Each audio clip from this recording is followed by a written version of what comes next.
ఆశ్చర్యం ఏందనంటే క్రెడిట్ తీసుకోవాలని ఇంత తాపత్రయపడతా ఉన్న వీళ్ళు అసలు ఆ ప్రాజెక్టులో ఆ రోడ్డు దాని తర్వాత అడుగులు ముందుకేలా మన ప్రభుత్వం పోయిన తర్వాత ఈ 2 ఏళ్లలో వీళ్ళు వచ్చిన తర్వాత దాన్ని పర్సూ చేసుకుని అదేదో ఆ ఎయిర్పోర్ట్ అయ్యే టయానికి ఈ రోడ్డు కూడా కంప్లీట్ కావాలన్న మినిమం ధ్యాస కూడా వీళ్ళకి లేదు.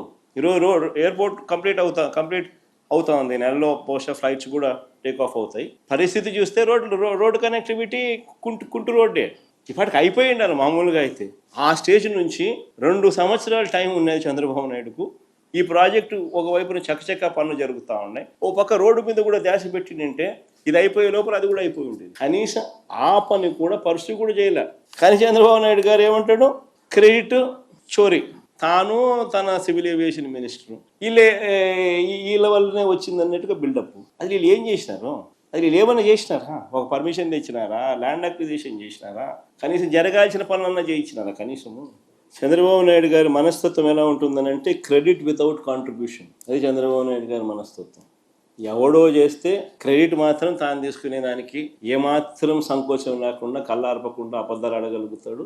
సంకోచం లేకుండా క్రెడిట్ తన ఖాతాలోకి వేసుకుని ప్రతి ప్రయత్నం చేస్తాడు.